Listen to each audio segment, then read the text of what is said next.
dibanding dengan ibu kota. Di sini serba kekurangan kita, nggak ada fasilitas apa-apa. Rumahnya juga cuma sebegini. Ya, mungkin karena belum dimulai, Pak. Ya, Pak. Kendari ini belum dimulai.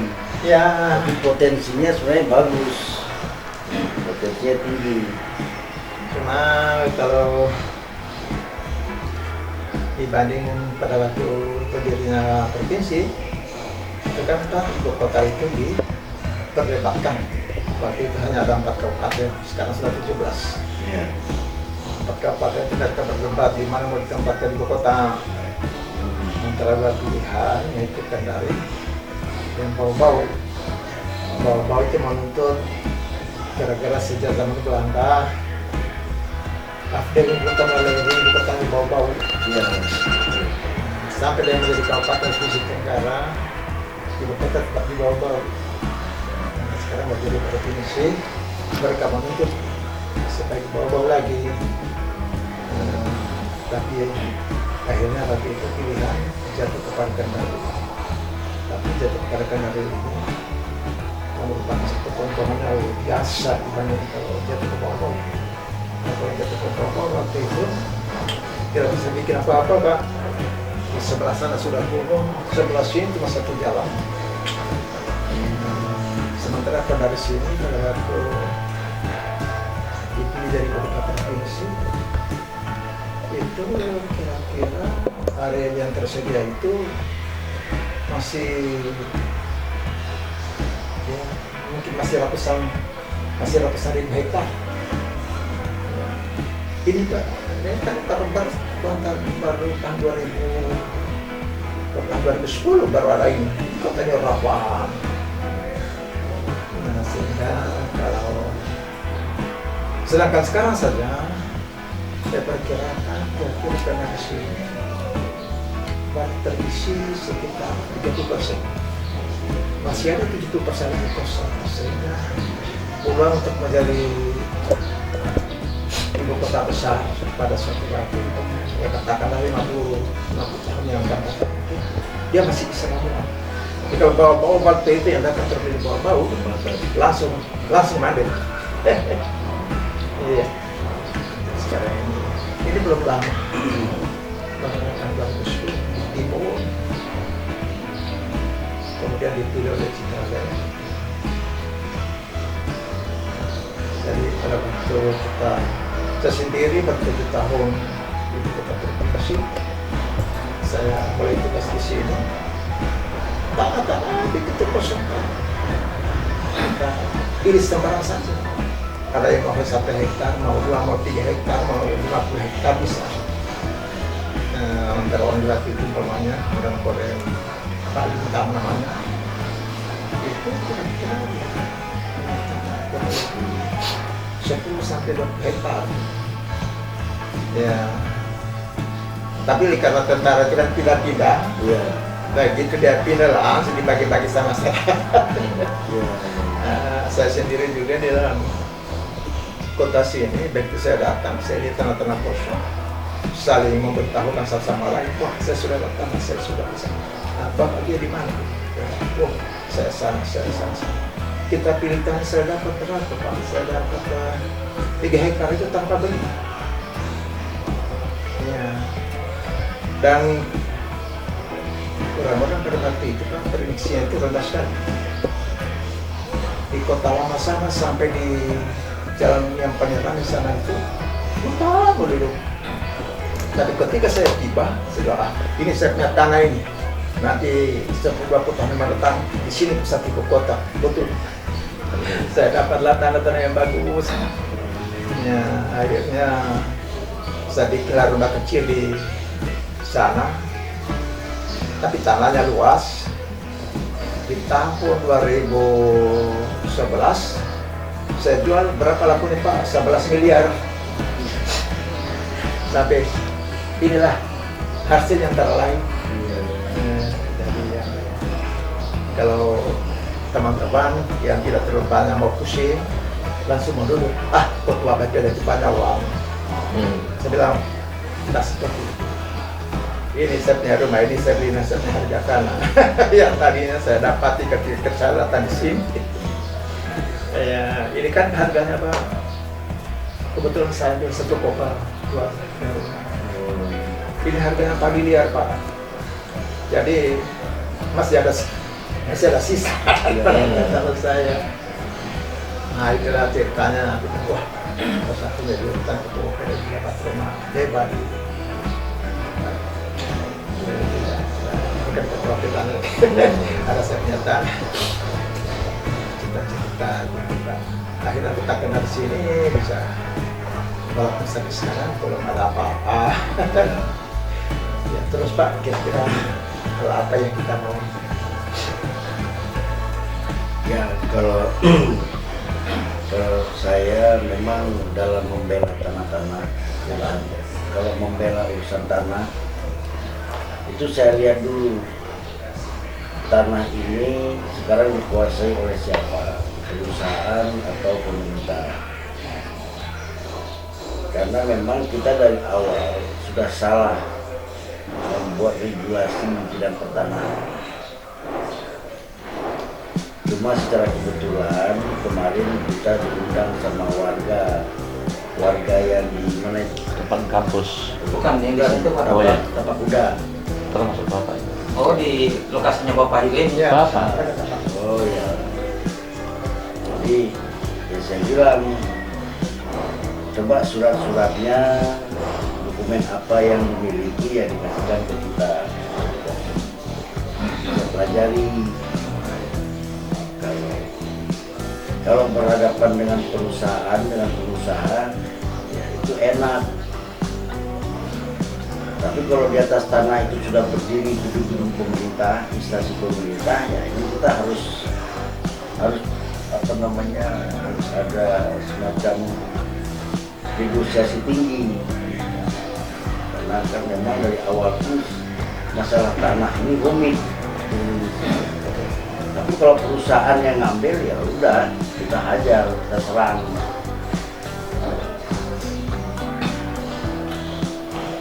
Saya bilang sama kawan ini, ketua DPD Sultra, coba diambil dokumennya, dikasih ke saya, kita pelajari. Kita bikinlah semacam kronologis riwayat singkat tentang tanah. Jadi tanah yang di sana itu Pak, yang persegnya sekarang di persegi itu pada tahun 1970 ada beberapa masyarakat tanah yang diperoleh di toko itu namanya palasi tanah, ya aneh dan lagi temukan orang itu pergi mengulang yang panjang pada waktu itu masih betapa kalau Pak. Jadi kalau kita pergi ke sana itu Pak, itu masih jalan kaki ya, jalan laut, kita tunggu kemudian air surut lumpur sampai sini. Dari sini kok ada ini masih berarti semua. Mereka bikin empang satu persatu sudah punya 1 hektar, kita punya lebih 5 orang punya 5 hektar. Mereka sudah olah dan sudah ada ikannya. Lalu mereka itu bersepakat bahwa mereka mau bikin sebuah koperasi yang namanya Koperson dengan membeset tanah kurang lebih 25 hektar. Itu katanya adalah tanah koperasi. Begitu mereka mulai membuat koperasi itu, mereka usahakan dulu, mereka usahakan mendapatkan hak yang mereka peroleh adalah hak usaha selama 25 tahun mulai dari tahun 74. Jadi berarti berakhirnya 1999. Dia udah melakukan operasi untuk datang di tempat itu meninjau. Untuk meyakinkan kooperasi, mereka tunjukkan ini sudah ada empang, ini sudah ada empang, ini sudah ada empang, ini sudah mulai yang mulai 5 hektar kan sudah olah. Padahal itu adalah pribadi-pribadi, bukan pegang koperasi.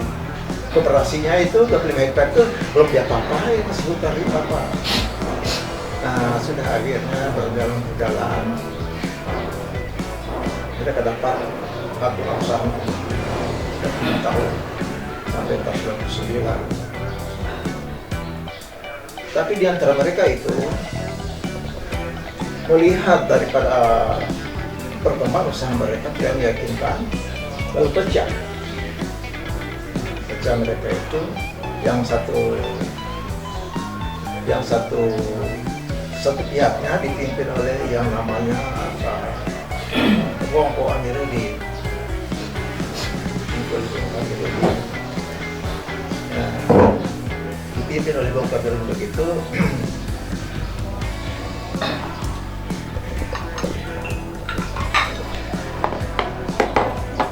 Ini saya punya aneh di tangannya adalah 2 orang di sini. Anak nomor 3. Dia sudah S2 penotariatan tapi tidak berhasil jadi notaris. Harus magang dulu. Ya, sarjana hukum dan penotariatan tapi belum banyak jadi notaris. Akhirnya mereka pecah. Nah, begitu mereka pecah, jadi bentuk paham tapi belum sampai menjadi bentuk-bentukan fisik. Wongko Amiruddin CS yang memisahkan diri dari Karko Person mau jual tanah itu Pak. Jual tanpa persetujuan yang pihak sebelah, yang pihak yang sebelah. Jual begitu. Kursiannya lagi orang yang membeli itu juga mau jual, jadi sudah berbatangan. Wah, tambah lagi jadi. Akhirnya yang namanya koperasi yang menamakan diri koperasi Koperson ini keberatan di pengadilan.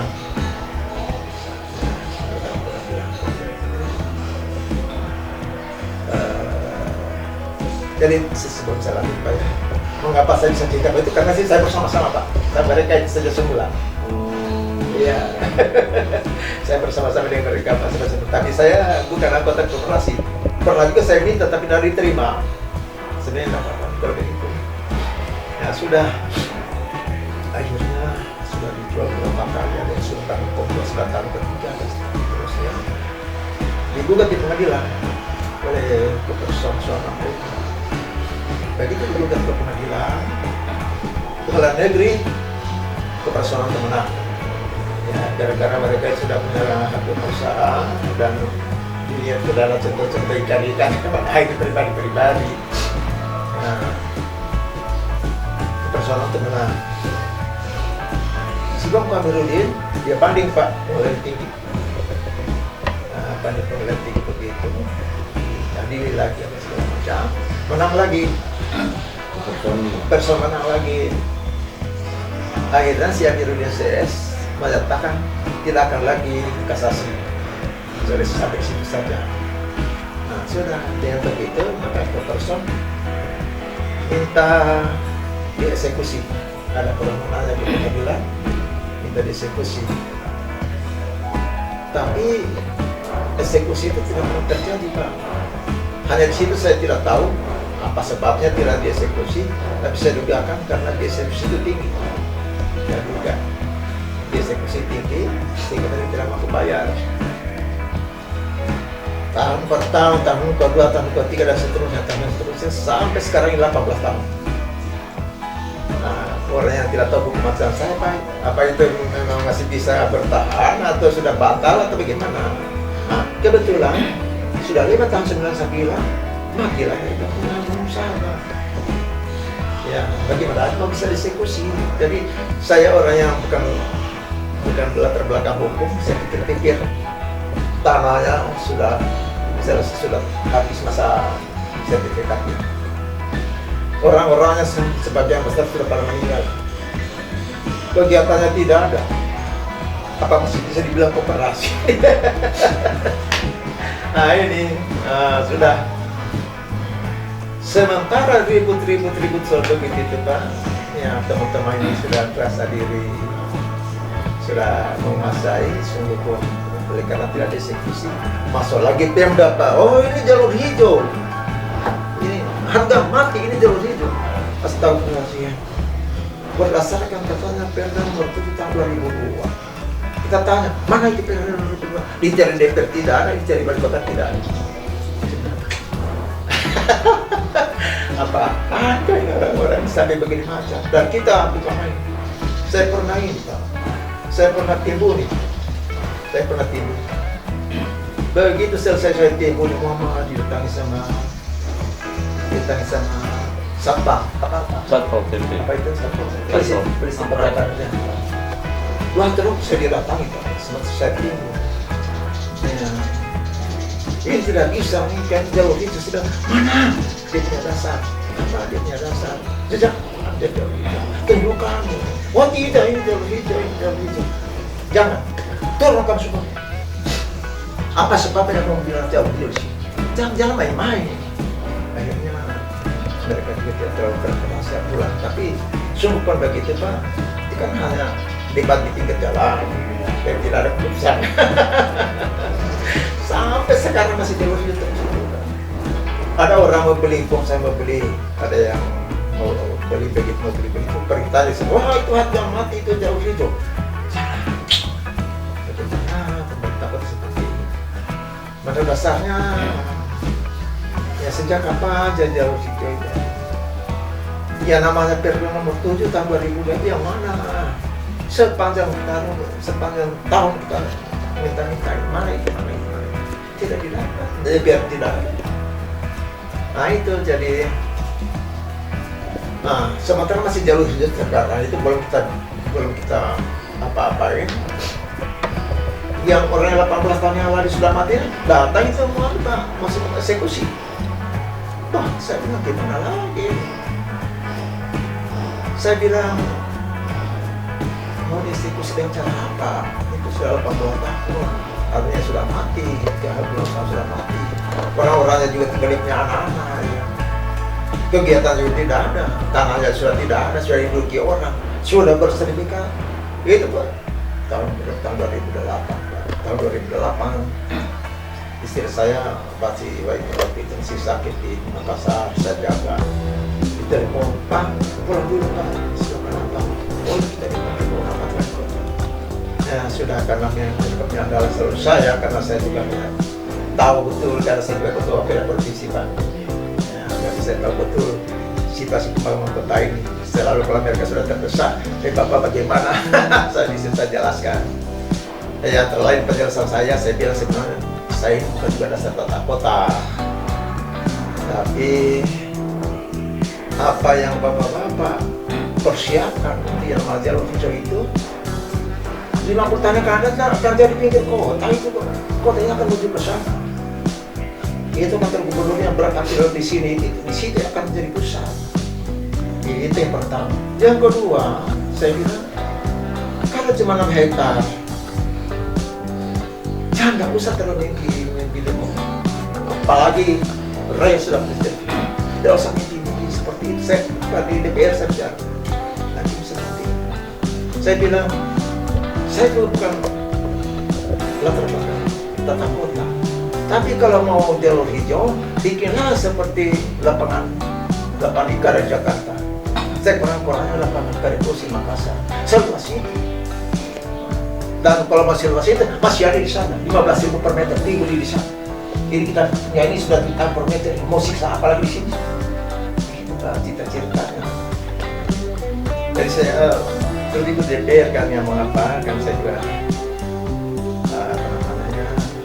pernah juga menjadi besar orang Pemda di sini sebagai ketua Pemda itu juga ya lumayan kalau kita bicara itu kan ada alasannya selalu. Nah itulah jadi barangkali mungkin ada apa-apa mungkin ada yang dipertanyakan.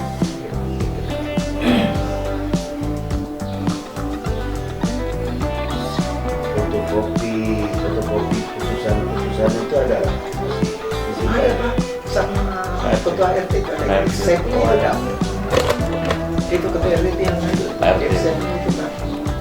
Jadi kalau mau kalau rekomendasi saya suruhkan ketua RT kan dia fotokopi belum difotokopi Pak. belum. Oh nanti saya sebut ketua RT dia fotokopi. Nah saya sendiri juga masih punya satu anu Pak. Tapi saya takut karena saya sedikit kita itu diancam, sedikit diancam. Kan saya diancam sampai baca buku ini.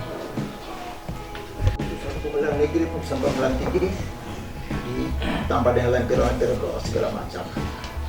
Kalau ini berkas perjuangan kami selama 12 tahun. Surat menyurat ke DPR kemana-mana. Tapi oleh balik kota tidak digubris. Kalau boleh, ini difotokopi lagi dikasih ke saya. Hah? Kalau boleh ini, sama ini difotokopi lagi dikasih ke saya. Oh, Saya pelajari. oh ya. Jadi saya kan belum punya berkasnya.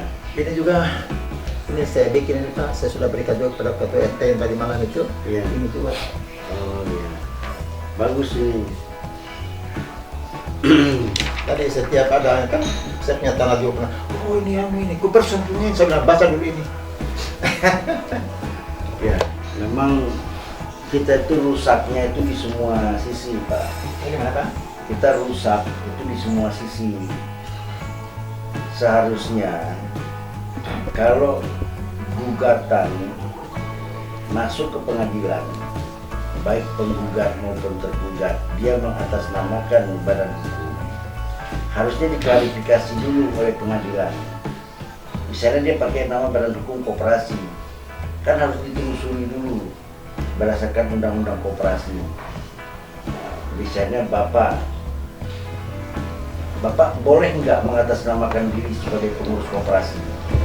Itu harus diklarifikasi oleh pengadilan. Misalnya sebagai ketua koperasi berdasarkan apa? Nanti kan diatur di Undang-Undang Nomor 25 Tahun 92 tentang koperasi. Sekarang kalau dia dari 74 sudah berdiri koperasi, tentu koperasi dia ini kan berdasarkan surat yang dikeluarkan oleh dinas koperasi. Karena dulu sebelum berlakunya undang-undang itu koperasi itu kan di dinas kabupaten kota pengesahannya. Itu pun dia kan harus melaksanakan rapat anggota tahunan RAT. Kalau dia tidak pernah melaksanakan RAT, 10 tahun berturut-turut dia tidak pernah melaksanakan rapat anggota tahunan, koperasi itu liquid. Oh. Dah, itu pada angka rapat tahunan, rapat formula saja lah. Itu kan, tapi kan pengadilan kita main terima saja. Seseorang mengaku saya koperasi ini, saya ini yang saya bilang, jadi rusaknya itu di semua lini, merembet kemana-mana. Akhirnya, oh saya koperasi sampai besok tuh sampai 10-20 tahun lagi masih koperasi terus saya dibawa-bawa gitu Pak. Ini apa? Jadi waktu itu Pak saya tugas di Ambon. Begitu saya kembali ke sini, kata sudah di kop jadi jalur hijau. Sudah, nah.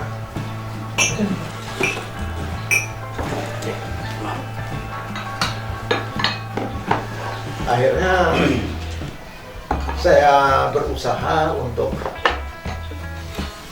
menghadapi ini penetapan sebagai jalur hijau. Saya ajak lagi ke person. Saya ajak ke person, berusaha menemui ketua DPR dan sebagainya. Begitu saya lihat, sudah tidak tangannya lagi, sudah. Waktu itu saya tahun 2002. Ya, tahun 2002. Padahal tahun 99 sudah mati dia punya usaha. Sudah akhirnya saya tinggalkan mereka. Saya punya pemetaan cuma sampai situ Pak. Kalau kalau apa namanya itu, kalau sudah mati dia punya HGU, saya kira sudah fatalnya sendiri. Kalau kita ya Pak. Kalau HGU itu kan 20 tahun habis. Iya. Tapi kalau yang namanya tanah adat, tanah wilayah itu sampai kiamat nggak habis masa berlakunya. Terus menerus. Oh iya, selagi itu nggak diproses pelepasan alas haknya, ya dia tetap statusnya tanah adat. Kalau bicara jalur hijau, pasti kan dasarnya itu kan RUTR, Rencana Umum Tata Ruang. Bapak kan orang Bapeda. Misalnya hasil rapat umum rencana umum tata ruang itu diputuskan Kota Kendari, maka dibuatlah Renstra, rencana strategi pembangunan. Masyarakat harus tahu kalau tanahnya mau digunakan diambil, kalau dibilang pemerintah kota Pemkot, berarti kan pemerintah Pak. Pemerintah atas nama negara boleh pakai tanah itu, tapi dia harus ganti kerugian orang yang sudah mengelola tanah. Jadi nggak main jalur hijau aja habis itu rampok gratis, gitu kan nggak bisa.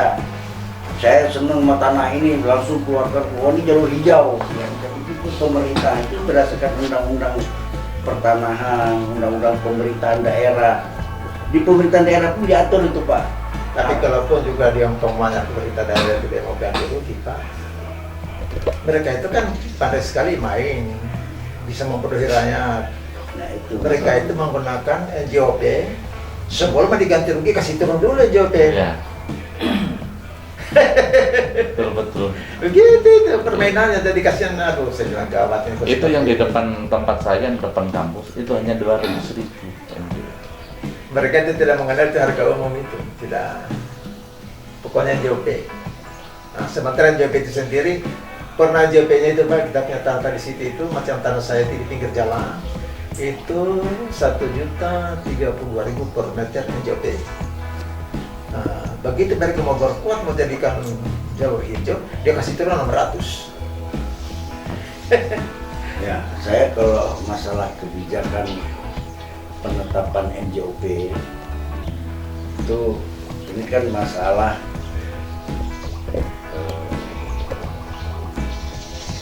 tawar menawar antara pemerintah dengan rakyat.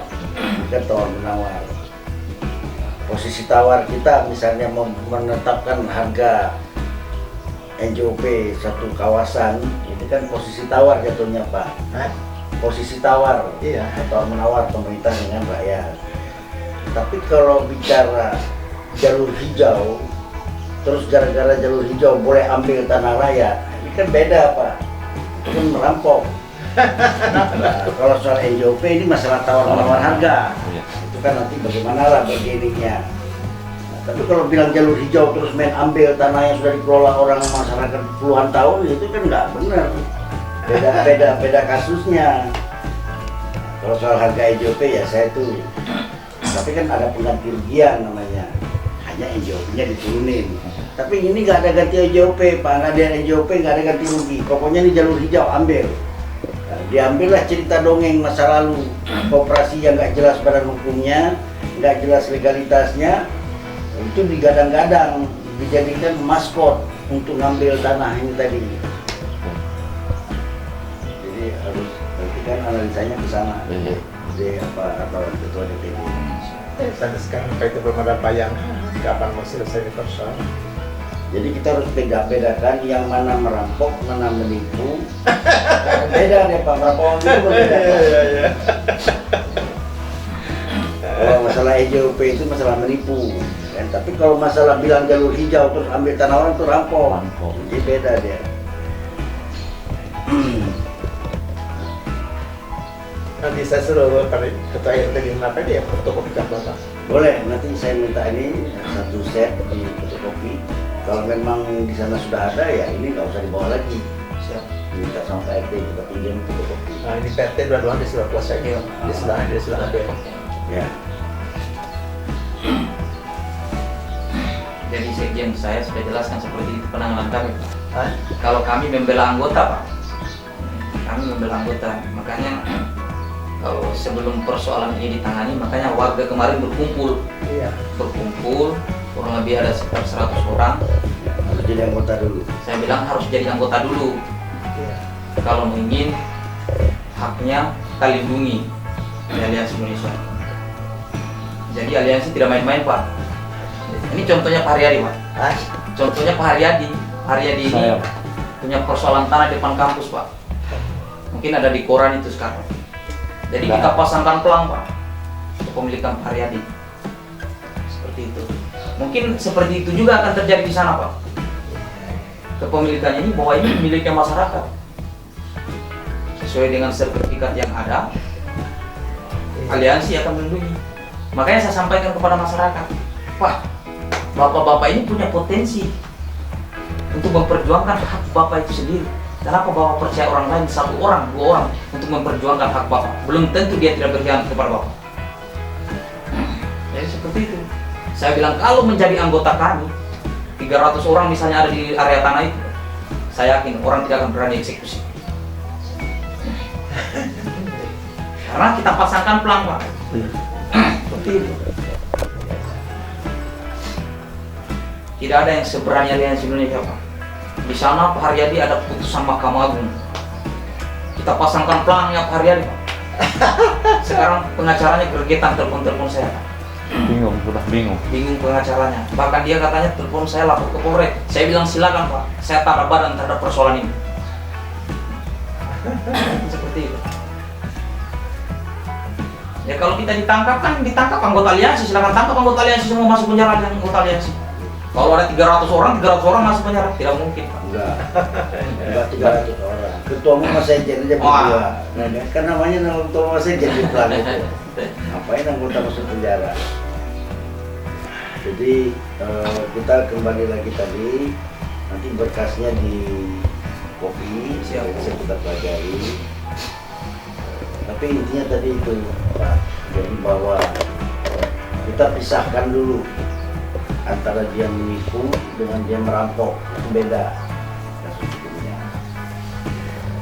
Karena kalau yang benarnya itu tadi ketika masuk dicatat di panitera, diregistrasi di panitera suatu kasus, kalau yang membawa, yang meregistrasi ini adalah pribadi badan hukum, non badan hukum, dia secara pribadi, kan karena ditanya KTP-nya, diminta lihat KTP-nya, domisilinya di mana. Nah, kalau dia sebuah badan hukum, harus dilihat legalitas badan hukumnya. Kalau saya bilang saya direktur utama PT X, oh ya Pak, tolong dilengkapi akte pendirian perusahaan Bapak. Nanti di akte itu kelihatan betul nggak saya sebagai direktur utama. Terus dilihat lagi ke perusahaan ini, eksistensinya perusahaan ini. Dia bayar pajak enggak? Domisilinya punya enggak? Jangan cuma modal akte notaris aja. Harus seperti itu, Pak. Kalau koperasi bukan begitu. Coba dibawa kemari. Kalau dulu belum akte notaris ya, kalau koperasi itu masih dikeluarkan oleh dinas. Coba mana ini surat keputusan dinas koperasi. Nah, kalau dulu kabupaten ya kabupaten Kendari, mana surat keputusan dinas? Oh ini. Nanti dari situ ketahuan Pak, tahun berapa dia berdiri, siapa pendirinya, berapa banyak anggotanya. Nah setelah itu, ini nanti berjalan nggak koperasi ini? Bukti koperasi itu berjalan atau tidak, terselenggaranya rapat anggota tahunan RAT. 10 tahun berturut-turut koperasi tidak melaksanakan RAT, dia likuidasi bubar. Itu Undang-Undang Nomor 25 tahun 92.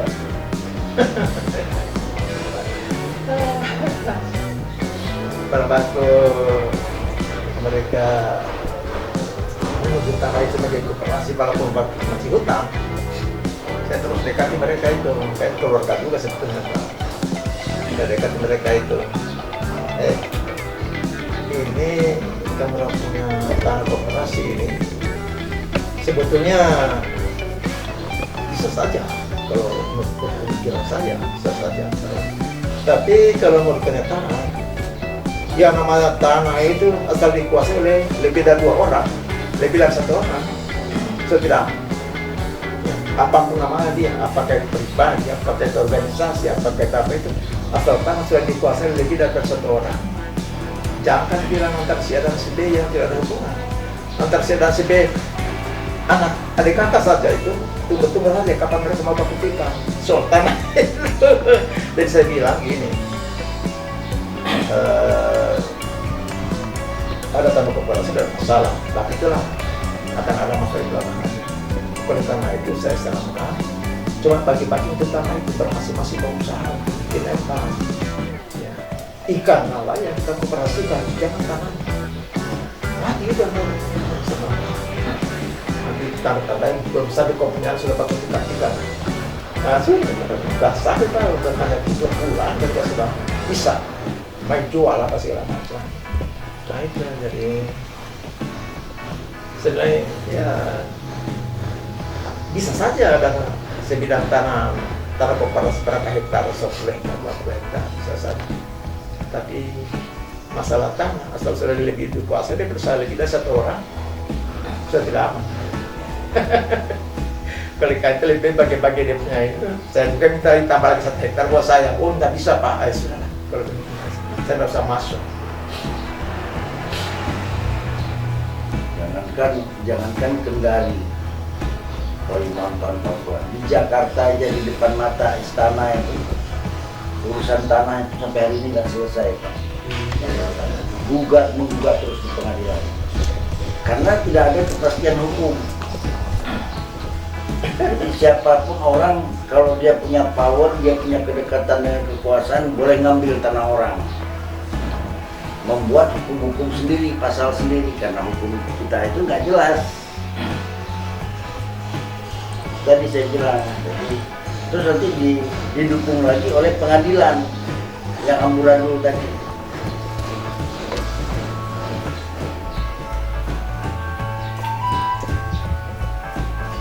Saya tinggal buatkan foto ya, Pak, supaya ada fotokopi. Oh iya.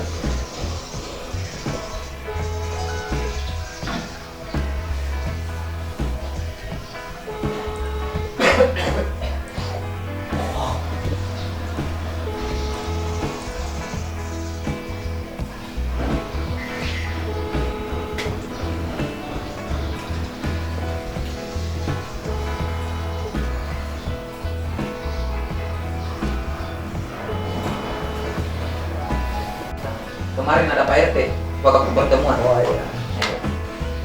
Ada telepon sebetulnya pernah pegang. Ada nomornya juga di sini Pak RT. Oh gitu. Iya, dia sering telepon saya juga. Oh ya, jadi nanti suruh dia ke fotokopi dulu aneh. Iya. Ya. Nah, di sini nih, kalau ini sejarahnya ini apa yang kita bikin kalau ini surat memulat yang terlakukan kurang lebih 12 tahun. Nah, iya. Jadi nanti dipelajari sama Pak Sekjen.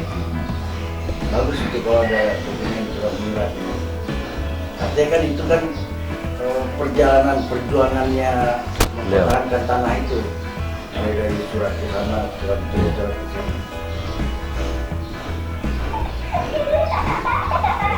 RT. Jadi ketawanya ya ketawa kayak itu. Pak. Halo. Halo, assalamualaikum. Waalaikumsalam. Berarti dihubungi Pak Bro. Ini dia sementara ada di rumah ini Pak. Tidak, nanti saya cek kalau cuma barangkali baru saya antar. Antar kemana? Bagaimana kan kita ini? Udah masuk Saya kurang tahu juga, tapi saya hanya minta Pak Atta supaya bahan pengadilan yang sudah sama saya berikan itu supaya difotokopikan Bapak-Bapak ini minta. Oh iya. Nah, yang kedua itu berkas-berkas yang saya sudah jilid itu yang juga warna kuning itu sama Pak Atta itu juga supaya difotokopikan. Oh iya, itu kegiatan kita waktu serikat. Iya, waktu kegiatan kita menghubungi DPR, kirkan segala macam itu. Oh iya. Iya, yang Siap kan itu ya, saya siap kan. iya, Bapak-Bapak. Serikat diminta ini. Ah, Serikat pemilikan di sini diminta. iya, itu kalau bisa juga kumpulkan. Oh iya. Supaya- Sebagian. Oh, alhamdulillah kalau begitu. Jadi dengan surat sertifikat itu dengan apa namanya dengan dua bahan ini sudah ada sedikit jelas-jelas tidak punya masalah. Iya, jadi betul semua ini fotokopikan Pak. Iya. Iya. Saya kira itu saja. Mau antar Iya. mau antar ke mana Kak? Hah? Pak tanya mau antar motor ke mana? Saya rencana mau antar ke kantor desa di Yanabai itu barang. Kantor siapa? Di kantornya. Di kantor kami Pak, di kantor kami. Iya, tempatnya beliau itu di Yanabai. Oh, begitu. Iya, terserah nih. Pak atas kenal ada di mana? Nah, Ada di mana sekarang? saya masih ada di rumah ini bro. Oh ya, jangan pergi-pergi. Ya siapa tahu saya bantu bapak-bapak ini butuh apa selaku ketua RT di situ yang mengetahui. Itu yang buku yang kita jilid itu sebelum putih.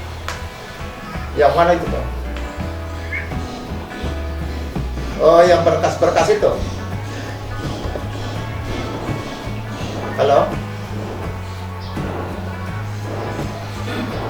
Halo? Ya. Diminum. Iya. Pemikirannya Pak Hatta ini dia mau antar kita ke sini, ke rumah sini. Ya, ya. Iya. Tapi kalau bisa jangan dilupa dengan kronologisnya Pak. Kronologis tanah. Iya. Kronologisnya ada di sini. Oh ada di sini kronologisnya. Ada di sini. Oh iya Pak. Jadi tinggal di copy saja Pak. Kalau begitu. Iya. Iya kita masih ngobrol-ngobrol sama Pak Prof ini Pak. Iya. Oke makasih Pak. Iya. Apa kita tunggu dia fotokopi atau ketemu sama dia di luar aja? Katanya nanti diantar di kantor. Oh, dia tidak terkantor. Oh, ya sudah. Ada hanya kepada bapak-bapak ini kita berharap. Sekarang ini terus terang saja tidak ada orang kita mengharap. Baru saja keluar tadi di surat kabar tentang korupsi EKTP. Terus ditambah di bawah itu yang sakit jantung jangan dibaca. Bagaimana 37 orang pas mana pembagian main ribuan dolar, main jutaan dolar. Saya bilang, astagfirullahaladzim, berarti ini bukan hanya kebetulan, direncanakan ada soalnya. Kalau saya lihat dia punya jalanan itu, aduh gimana semua orang dapat tadi bagi semuanya nama-nama besar selama ini yang kita agung-agungkan ternyata pencuri semua.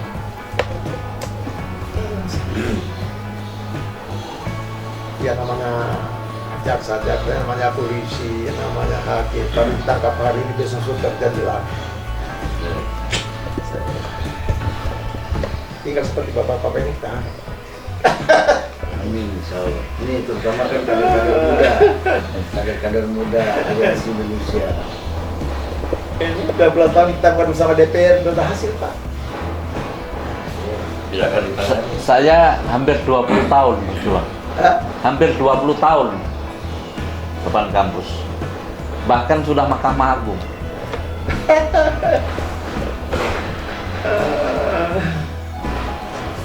Tapi prinsip saya karena kebenaran ya sampai kapan sepanjang kita masih sehat hidup tetap harus perjuangkan. Susahnya juga. Bahkan saya semboyan waktu itu Pak, saya akan angkat jadi kasus nasional. Alhamdulillah ini terbukti. Jadi pertama di Kendari sudah kasus saya. Kalau menurut kita orang dari kampung ini Pak, ada satu persoalan besar yang kita buat sekarang, yaitu mau meninggalkan atau bahkan mau menghancurkan Pancasila. Kalau ini yang kita lihat dari kampung ini, betul orang yang mengklaim diri sebagai dedengkot Pancasila yaitu Megawati Soekarno Putri, bahkan dia juga menjadi pelopor. Betul. Umpamanya saja, kasih contoh Pak, pernah terjadi suatu wacana di seluruh Indonesia maka supaya pemilihan gubernur, wali kota, bupati dikembalikan ke DPR. Kembali ke DPR. Nah, kan saya berikan seperti itu Pak, bukan sesuatu yang baru. Itu kan kita sudah yaitu dalam kerakyatan yang dipimpin oleh hikmah bersama dalam permasalahan perwakilan. Betul. Ya. Akhirnya diserahkan kepada rakyat. Jadi mana yang mana lagi dia punya perwakilan, jadi dimatikan. Ya.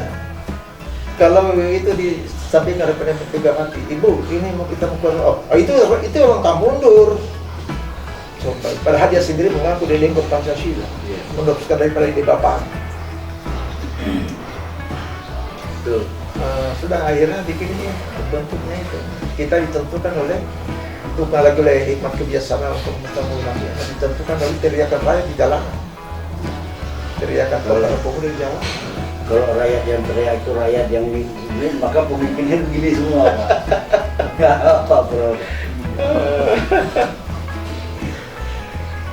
pernah datang ada Pak Lipi di rumah sini yang minta juga kesediaan saya ikut dalam suatu diskusi tentang pengembalian pemilihan itu kepada DPR. Akhirnya kita dalam diskusi itu saya tempatkan. Dengan kita sudah tinggalkan Pancasila. Iya, yaitu demokrasi sekarang ini sudah beralih dari kerakyatan yang dipimpin oleh kinerja sana kepada demokrasi di jalanan. Dan mereka kesenangan mereka juga lupa. Seakan-akan demokrasi itu adalah merupakan sistem politik yang paling baik di seluruh dunia. Ya, padahal kan Amerika punya itu. Orang barbar. Itu demokrasi itu sistem sosial yang dibangun oleh masyarakat barbar. Barbarian. Betul, yang saya katakan bahwa itu yang namanya demokrasi bukan hanya sistem politik, sistem sosial juga. Sistem sosial. Coba tanyakan, turun ke Amerika. Ada seorang ibu dan bapak punya anak 3 orang. Akhirnya mereka itu 5 orang, punya 5 suara. Siapa yang banyak suara itu mana? Kita di Indonesia kan tidak mau seperti itu. Iya. Kita kan di Indonesia itu menghormati orang tua. Iya. Apa kata orang tua kita itu yang benar. Yang namanya kita itu paternalistik. Ya. Dan itu memang dihapuskan Pak sekarang di seluruh dunia. Jadi kultur budaya paternalistik itu harus dihilangkan di seluruh dunia. Jadi nanti semua masyarakat dunia ini tunduk dan patuh kepada sebuah organisasi dunia Iya. yang berpusat di Jenewa. Namanya Novus Ordo Seculi Pluribus Unum. Jadi membangun tata dunia baru di bawah kekuasaan Zionis internasional. Jadi nggak boleh ada tokoh di masyarakat, misalnya kayak di Kendari, nggak ada lagi tokoh, dihilangkan paternalistik. Dalam rumah nggak ada. Kalau kita jewer kuping anak kita kena nakal, ini anak bisa menggugat ke Komnas Perlindungan Anak. Istri kita keluar kelayapan, keluyuran dia malam, kita pulang, dia pulang, kita tegur baik-baik, besok dia gugat kita. Ya kan? Namanya kalau di Amerika domestic violence, jadi kekerasan dalam rumah tangga. Di Indonesia sekarang diterapkan lagi begitu Pak. Jadi kita sudah tidak punya otoritas terhadap istri dan anak. Pemimpin nggak punya otoritas terhadap rakyatnya. Itu memang konsep dibangun oleh orang Yahudi, orang Zionis. Cuman banyak orang kita ini kan baru mau belajar jadi Yahudi, jadi susah.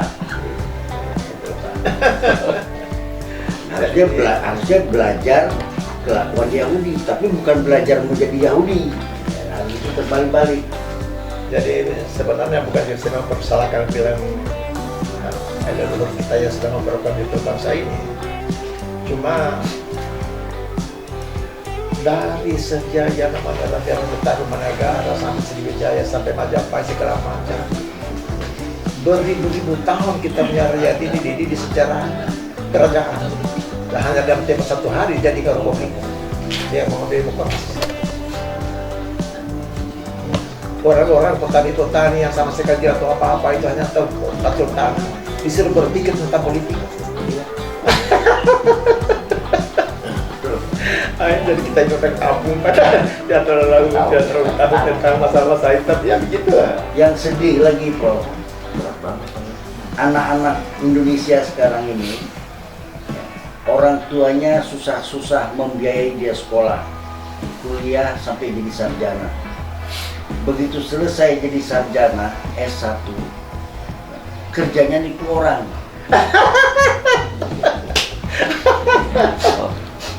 Nipu orang. Saya bersahabat dengan Pak Haryadi. Dulu SMP satu sekolah, SMA satu sekolah. Hanya beliau, kalau saya kuliah, beliau nggak mau kuliah, ikut-ikut orang berbisnis.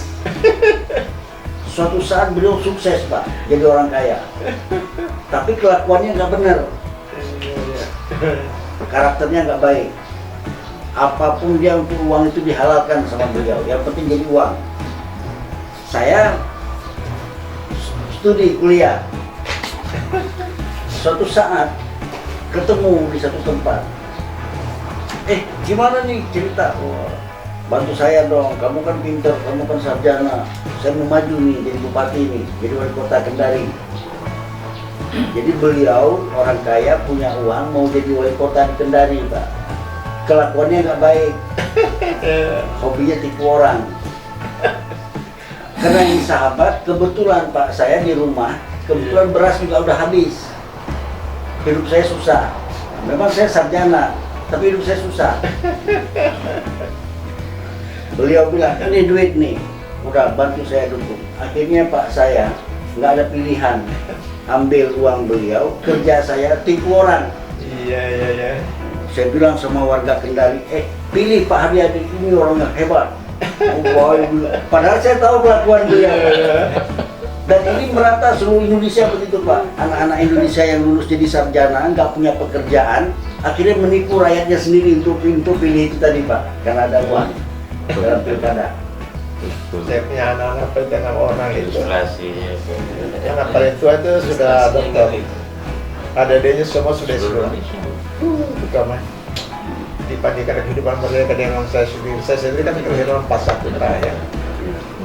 Artinya pada tahun itu kan sekolah belum ada itu, jadi saya itu termasuk kita huruf.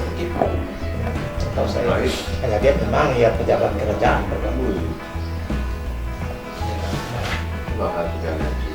Saya sudah guru besar begitu itu. Masih saya ternyanyi, jangan kan bilang mau melamar orang tua. Dia tuh semulut gopo, saya tidak akan melamar. Iya. Padahal dia tahu dulu saya ini berkesan. Iya. Tidak anak-anak saya bukan main. Sudah bisa mengatakan pasal berkosong asal. Habis itu ada semua.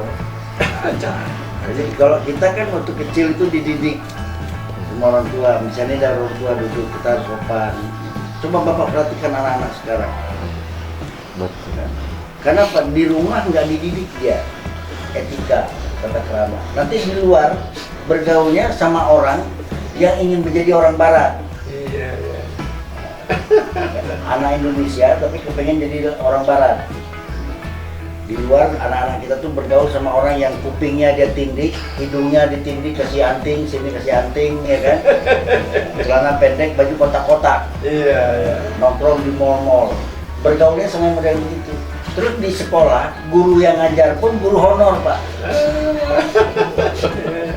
Karena tamat SMA nganggur, nggak ada kerjaan, belajar jadi melamar jadi guru honor. Nggak punya basic pendidikan edukatif. Jadi dia punya background itu tidak educational. Memang sebetulnya kalau dia pikir tidak salah kalau memang ada perubahan nilai. Cuma betapapun terjadi perubahan nilai, tetap menerima kebenaran itu tidak bisa. Tetap benaran. Saya punya anak dokter yang paling tua Pak. Dia terus dia pun dulu ada di Pangkalan. Datang di sini Pak. Pakai celana pendek, pakai baju putang. Astaga, kamu kemana? Memang bikinnya putang. Ada kok kamu tahu tidak? Sementara kita ini tonton begini ini dimanapun kita tetap berpegang bahwa ini benar. Iya. Memang perubahan sih bukan pemali, bukan kata, tapi harus tetap ada koridor.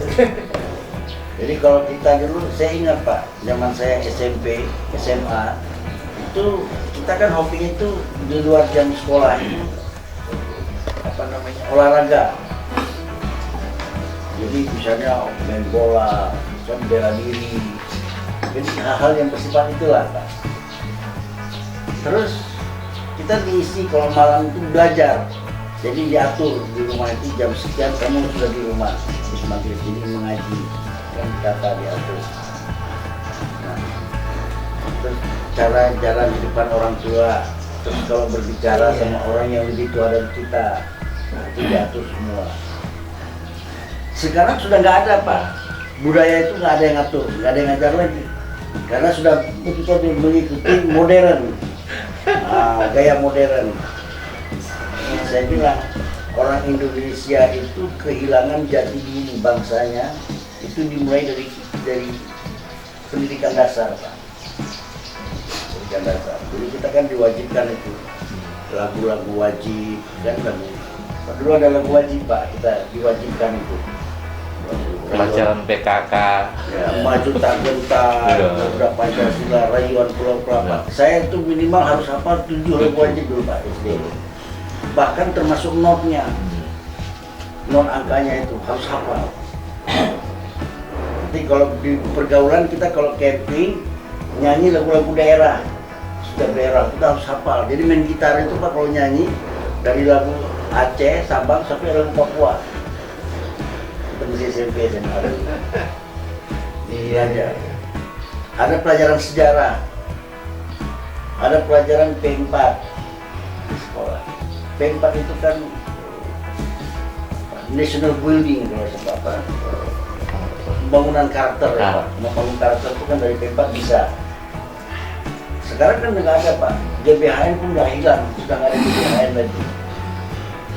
Jadi orang segala sesuatu di Indonesia itu situasional, nggak konseptual lagi, nggak ada lagi misalnya kita bikin program apa nih, itu nggak ada. Semua situasional. Nah, ini mumpung Pak Prof jadi wali kota, mumpung Bapak jadi wali kota, saya sahabat Bapak, ya sudah kesempatan saya, Pak. Iya. Makanya terjadi seperti tadi perampasan hak-hak, Pak, ya. Saya suka lihat itu, Pak. Jadi nggak usah kita bilang di luar Pulau Jawa, di Jakarta itu di depan mata istana itu, Pak. Urusan tanah sampai hari ini nggak selesai. Berperkara terus di pengadilan. Tapi kalau Bapak lihat di Indonesia Lawyers Club, karena di LC itu, oh jago-jago itu, Pak, pakar-pakar hukum itu, Pak, doktor segala macam, S3 hukum, ya, Pak. Tapi dagelan juga. Begitu nanti dikasih satu Tidak ada temanya solusi. membahas masalah apa misalnya, ada 40 orang, dia ada 40 pendapat hukum, Pak. Akhirnya sepakat untuk tidak sepakat, selesai acara bubar. Bubar. Nggak ada kesimpulannya. Nggak ada Itu saya malas juga nonton. Nggak ada Saya kesimpulan. tidak pernah nonton. Setelah saya analisa, oh, dagelan saja. Kesimpulan cuma hahaha ketawa kan. Aduh. Terus acara lain apa? Jadi acara yang ada di televisi sekarang, Pak, semuanya itu adalah destruktif, penghancuran karakter. Bapak lihat di televisi, semua acara, saya lihat semua stasiun televisi, nggak ada yang konstruktif satupun, nggak ada yang membangun karakter yang baik. Semua penghancuran karakter, mengarah ke degradasi moral.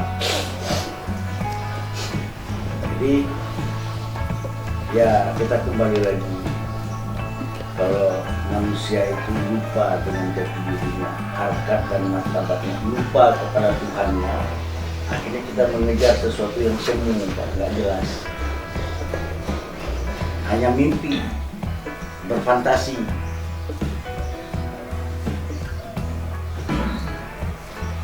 Mudah-mudahan ke depan Indonesia masih dilindungi oleh Tuhan, masih dikasih kesempatan memperbaiki kehidupan generasi sekarang ini. Karena kalau nggak hancur, nah, nanti nggak ada lagi, negara-negara pun hilang nanti. Semua tunduk di bawah kekuasaan Zionis internasional. Jadi penghapusan batas wilayah negara, penghilangan karakter budaya, penghapusan paternalistik, menghalalkan semua cara untuk kepentingan kekuasaan. Itu sudah mulai sekarang, Pak. Hukum itu dijadikan objek jual beli. Jadi ya saya mohon maaf, itu contoh kayak pengacara misalnya, Pak. Pengacara itu dia kan tergantung siapa yang gede bayarnya, Pak. Siapa yang besar bayarnya itu yang dia bela. Kalau yang nggak besar-besar itu ya asal itu. Karena Pak, pengacara nggak mungkin bermusuhan dengan jaksa. Pengacara nggak mungkin mau berkelahi dengan hakim. Pengacara nggak mau ribut sama polisi. Jadi ini pengacara, jaksa, hakim, dan polisi. Ini 4 orang ini nggak bisa diadu domba, Pak. Karena dia masak nasi di periuk yang sama. Nggak mau dia pecahkan periuk itu. Begitu, Pak. Pengalaman saya di lapangan seperti itu. Jadi mereka masak nasi di satu periuk yang sama. Ya. Pengacara, polisi, jaksa, sama hakim. Tekan sama-sama. Kenapa cuma satu periuk? Karena pengusaha itu jago, dia nggak mau bikin 2-3 periuk. Pengusaha juga nggak mau rugi, Pak. Iya. Cukup satu periuk aja dia godok, udah numpuk kamu di sini semua. Dibayar Pak pengusaha. Kalau bangsa ini mau ke mana ini Pak Dung? Saya 5 tahun yang lalu, Pak. Pertama sekali kita munculkan website dulu ya. Dia lihat itu ada saya bikin Sukapur Siri, Pak. Mau dibawa kemana negara ini?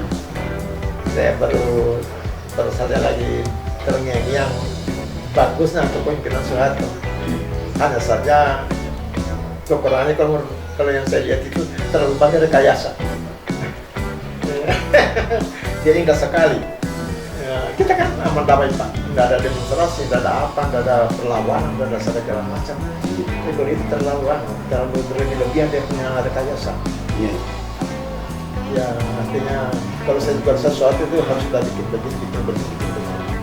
Karena ini dia betul batu tanam itu di Pulau Empat Pak. Waktu itu saya masih umur 33 tahun. Saya menjabat sebagai bendahara Bantei, masih muda di Pulau Empat. Kita mau pergi rapat bertepatan dengan tanggal 20 Oktober hari Sumpah Pemuda. Kalau pembentukan kayak itu pertama Pak. Ya. Kita rapat didampingi oleh Golkar. Begitu kita mau bicara dilarang. Yang berbicara itu harus ini, ya boy. Yang akan bicarakan sama. Dia lain jangan tutup mulut, dia lain jangan bicara. Akhirnya kita pergi rapat ke Jakarta. Semua ketua-ketua kan tidak tahu yang melapor atas kesedaran pemuda di provinsi ini atau terbuka atas kesedaran pemuda di Sulawesi Utara atas kesedaran pemuda naik lagi 14.000 dari yang ya apa ada pengalaman dia bilang atas instruksi dari Parlemen Dalam Negeri. Maka terbentuklah pemuda KMP Sulawesi Tenggara. Itu betul itu yang betul. Saya harus tajam berarti terumbang rekayasa Pak. Iya.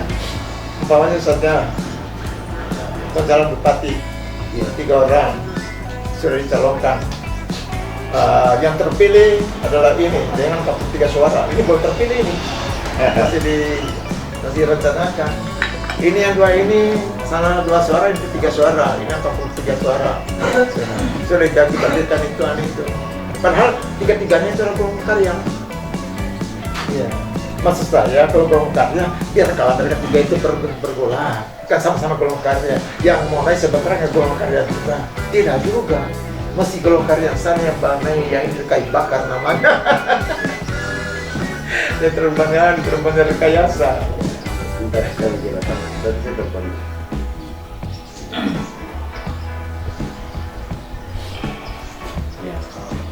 Ya memang harus ada kerja kolektif, kerja kesadaran kolektif Pak. Iya. Kalau hanya sekelompok orang yang sadar untuk membuat perubahan itu nggak bisa. Jadi harus kesadaran kolektif. Nah kita membangun kesadaran kolektif itu kan susah. Jadi kita 60 tahun kemudian baru kita mengeluarkan undang-undang kewarganegaraan. Iya. Jadi tahun 52 baru keluar undang-undang kewarganegaraan di Indonesia. Nanti tunggu 8 tahun, 6 tahun lah ya, 6 tahun itu dipaksakan keluar undang-undang nomor 1 tahun 58 tentang agraria. Itu direvisi, revisinya juga enggak signifikan dan enggak merubah fundamental. 2 tahun kemudian lahir undang-undang nomor 5 tahun 60. Nggak ada jauh bedanya Pak undang-undang ini dengan aturan Belanda bikin dulu. Agrarische Wet itu sama, hanya beda nama diterjemahkan. kalau sekarang HGU, HGB, sertifikat Amili, kalau dulu kan itu juga Ekonomi Perponding, Erpa, Landrete, itu juga bahasanya sama. Ketika ada pengusaha mau masuk, zaman Belanda dulu, kalau ada pengusaha mau investasi, mau masuk, dia mengelola, pemerintah kolonial usir bangsa kita. Cuman kalau dulu yang usir itu nggak terlalu menyakitkan karena Belanda matanya biru, rambutnya pirang. Yang usir kita dulu dari tanah kita itu kan matanya biru, Pak. Iya. Rambutnya pirang. Kalau sekarang yang usir kita, saudara kita sendiri, Pak. Iya. Kenapa? Karena kita bangga sekolahnya ke negeri Belanda. Maka kelakuan Belanda kita terapkan di sini. Kita sekolah ke Amerika. Jadi bangga nih, hebat nih, saya kuliah doktoral saya di Amerika Serikat. Pulang kemari mentalnya jadi mental orang Amerika. Orang Amerika tuh mentalnya usir dan bunuh bangsa-bangsa Aztec, Maya, Inca. Kan yang punya aset di Amerika itu kan orang Aztec, orang Maya, orang Inca, orang Indian itu. Amerika itu memang mentalnya membunuh itu. Dia kuasai tanah-tanah orang-orang India itu, orang Aztec. Nah, kita sekolah ke Amerika bangga, lulus, cum laude lagi lulusnya, luar biasa, Pak. Sampai di sini kita rampok tanah bangsa sendiri, gitu, Pak. Jadi cara berpikirnya merampok tanah bangsa sendiri. Kleptokrasi, sistem pemerintahan merampok aset-aset rakyat sendiri. Nah, jadi mungkin nanti dengan bergabungnya Pak Prof di aliansi kan kami akan minta banyak pendapat Bapak. Bagaimana ini saya butuh anggota kami ada di hartawan ini supaya dikasih masukan-masukan, Pak. Begini. Kalau nggak kita yang merubah, nggak mungkin berubah. Tuhan aja nggak mau merubah nasib. Tuhan kita sendiri yang merubahnya. Jadi kita jangan mimpi dirubah oleh Pak Jokowi nasib kita masyarakat Kendari. Pak Jokowi itu mikirin dirinya sendiri jadi nggak bisa tidur malam, Pak. Iya kan, Pak? Pak Jokowi presiden. Kenapa terlalu? Pak Presiden Jokowi mikirkan dirinya sendiri aja dia nggak bisa tidur malam, Pak. Apalagi mikirkan rakyat Kendari. Iya. Nggak mungkin. Jadi yang berpikir tentang Kendari ya kita nih rakyat Kendari. Bagaimana kita perbaiki keadaan? Seperti itu, Prof. Secara kasat mata begitu ya boleh kita bangga dengan Presiden Soekarno, tapi saya lebih aku Jokowi karena dia bukan hanya dibesarkan oleh politik tetapi dia dibesarkan oleh opini. Ya. Jadi si Jokowi ini mulanya kekaguman saya itu wali kota Solo kok bisa langsung dari gubernur Jakarta dia mengalahkan petahana. Wah, ini satu prestasi yang sama sekali kita tidak pikirkan. Ya, luar biasa. Seorang wali kota Solo begitu langsung menjadi gubernur Jakarta dengan cara mengalahkan incumbent. Satu belum lama jadi terus mengalahkan siapa? Prabowo. Orang yang sudah dikader sejarah siapa itu? Prabowo. Prabowo.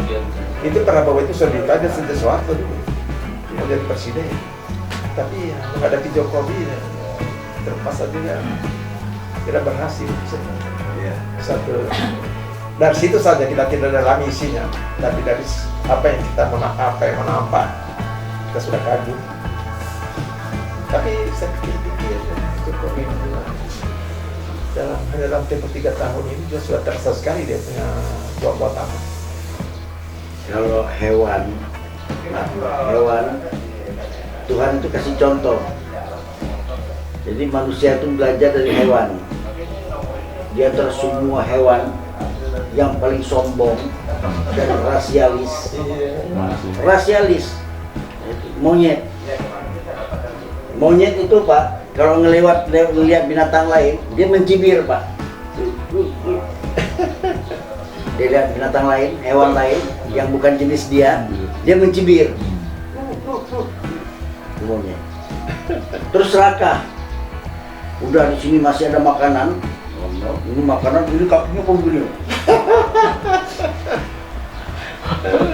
Nanti manusia pun dikasih. Seperti itu. Allah itu suruh manusia itu belajar. Iqra bismi rabbikal ladzi khalaq. Kamu baca, kamu perhatikan dengan nama Tuhanmu yang telah menciptakan semua alam ini. Apa seperti manusia? Kita tinggal pilih apa mau seperti monyet, mau seperti ular, seperti ikan paus. Jadi yang paling rasialis dan paling sombong serakah, nah itu monyet. Jadi kalau kita mau belajar itu ya belajar dari monyet, ya, belajar dari hewan. Kalau nggak belajar dari alam, kalau nggak dari tumbuh-tumbuhan, mana tumbuh-tumbuhan yang tidak terlalu serakah menyerap nitrogen, mana tumbuhan-tumbuhan yang nggak terlalu banyak mengambil unsur hara tanah, itu kan bisa Pak dipelajari dilihat. Itu contoh. Tapi semua itu nanti kembali ke kepribadian kita sendiri. Kalau kita banyak minta berdoa sama Tuhan, Tuhan kasih jalan Pak, dikasih ilmu. Tapi kalau nggak mau minta, sombong, Tuhan nggak kasih ilmu Pak. Alhamdulillah kedatangan Bapak juga di sini banyak memberikan pengetahuan baru buat saya. Sama-sama Prof, kami juga terima kasih banyak atas penerimaan. Dan saya mengeluhkan, saya doa bagaimana nih kepada siapa kita mengatakan. Saya mendengarkan itu terus saya menyatakan kepada Bapak lah. Saya harus kita mengatakan lagi bilang kepada gubernur, kepada wali kota, kepada DPR, kepada polisi, kepada hakim lebih. Tapi ngomong-ngomong Pak, setelah maaf ini karena saya baru orang kampung, belum terlalu mendalami Bapak punya lembaga ini sebetulnya gimana? Mendalami Artinya statusnya lembaga Bapak tinggi sekarang yang kelola. Oh, nanti profil. Nanti saya bawakan profilnya Pak. Oh Ya, iya. saya bawakan profilnya. Jadi kalau cerita mungkin kurang bagus didengar, Ya. bagusnya profilnya baru didalami. Iya. Ada profilnya. Iya. Terus kalau nggak kasih website alamat itu www-nya bisa dibuka juga. Buka di internet Pak, bisa. Oh begitu. Iya. Jadi kita tinggal klik Aliansi Indonesia muncul semua Pak. Jadi kita ini muncul, Pak Sekjen muncul, ada fotonya Pak. Jadi kita resmi Pak, lembaga rakyat resmi. Jadi lambangnya juga burung Garuda. Iya. Burung Garuda lambang negara Pak. Iya iya. Badan Kepemilikan Aset Negara. Ada dasnya juga khusus ya. Ada khususnya Landasnya Pak. elang Pak. Elang lagi Pak. Iya, karena kan matanya itu kan tajam Pak. Tajam. Matanya tajam kalau elang Pak. Rajanya burung. Iya. Dari Sabang sampai Merauke dia zoom gitu Pak. Iya, bermatanya itu tajam sekali. Dia bisa melihat benda berkilo-kilo. Iya betul.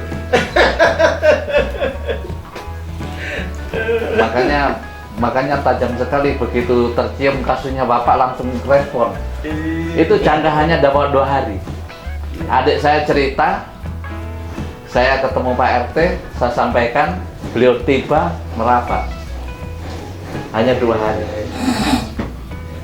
Hari yang saya juga. Adik saya termasuk korban di situ. Adik saya ada di dalam situ juga. Kita dalam keadaan terus kembang-kembang begini, tidak tahu siapa yang benar, siapa yang salah, tidak tahu. Itu agar terungkap kebenarannya Pak. Ketika Pelang Aliansi Indonesia berdiri di sekitaran tanah itu. Iya iya. Berdiri pelang nanti di tapak kuda situ Pak. Sampai kuda. Oke, kalau gitu. Salat Jumat mungkin. Nah, kami pamit dulu. Terima kasih banyak. Ya, Pas memang. ya, terima kasih banyak. Saya mau terima kasih sekali Pak, gimana Pak ini? Nanti kita telepon-telepon nanti. Iya. Jadi Jadi Pak dari mana?